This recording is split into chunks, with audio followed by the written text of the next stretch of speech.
नमस्कार फ्रेंड्स, इच्छित मनोकामना पूर्तीसाठी अनेकांनी व्यंकटेश स्तोत्राचा अनुभव घेतला। आज आपण या व्हिडिओमध्ये व्यंकटेश स्तोत्राचे पठण करण्याचे फायदे, महत्त्व जाणून घेणार आहोत। ग्रहपीडा निवारण, संकट निवारण करण्यासाठी हे स्तोत्र अत्यंत प्रभावी मानले जाते। श्री व्यंकटेश तिरुपती बालाजी हे भगवान विष्णूचे अवतार मानले जाणारे सुख समृद्धी, धनधान्य, ऐश्वर्य, वैभव आणि आध्यात्मिक उन्नतीचे प्रतीक आहेत। व्यंकटेश स्तोत्र हे भगवान श्री व्यंकटेश तिरुपती बालाजी देवाला प्रसन्न करण्यासाठी आणि आपली इच्छा पूर्ण करण्यासाठी एक प्रभावी उपाय आहे।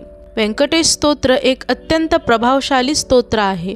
अनेकांनी याचा अनुभव घेतला आहे, अर्थात ज्यांची श्रद्धा असते त्यांनाच अनुभव येतो असे मानले जाते।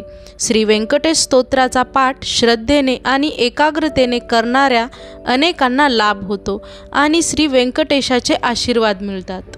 ते समृद्ध होतात, त्यांच्या जीवनातून दुःख संकटे निघून जातात असेही म्हटले जाते। श्री व्यंकटेश स्तोत्राचे पाठ हे 21 दिवसात करावे।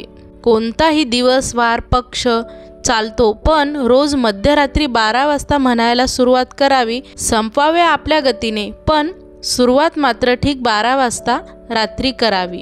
व्यंकटेश स्तोत्र रात्री म्हणणे शक्य नसेल तर सकाळी कुठल्याही वेळी तुम्ही करू शकता।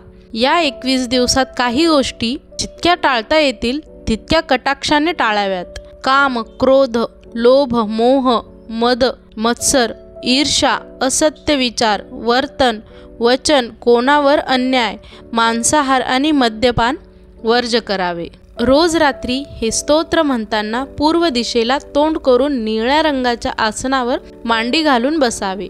कुठेही न बघता लक्ष एकत्रित करून एकाग्रतेने म्हणावे किंवा वाचावे। 21 दिवस पूर्ण झाल्यावर जे काही इच्छित मनोकामना होती, ज्या काही अडचणी होत्या, त्यांचे काम पूर्ण होण्याचे संकेत जरूर मिळतात असा अनेकांचा अनुभव आहे। या 21 दिवसात काहीही विघ्न अडचणी आल्या तरी त्यावर मात करण्याची तयारी ठेवावी, कारण ग्रहपीडा निवारण, संकट निवारण करण्यासाठी हे अत्यंत प्रभावी आहे। देवासमोर बसून हे स्तोत्र पठण करावे। देवाजवळ दिवा लावावा। स्त्री पुरुष दोघेही हे स्तोत्र वाचू शकतात। व्यंकटेश स्तोत्र हे संस्कृत, मराठी दोन्ही भाषेत आहे। स्तोत्र पठण काळात शांत आणि सकारात्मक विचार करावे आणि नकारात्मक विचारांपासून दूर राहावे। देवावर संपूर्ण श्रद्धा, विश्वास ठेवून याचे पठण केल्यास परिणाम नक्कीच दिसून येतात। अशाच नवनवीन माहितींसाठी चॅनलला नक्की लाईक, शेअर आणि सबस्क्राईब करा। धन्यवाद।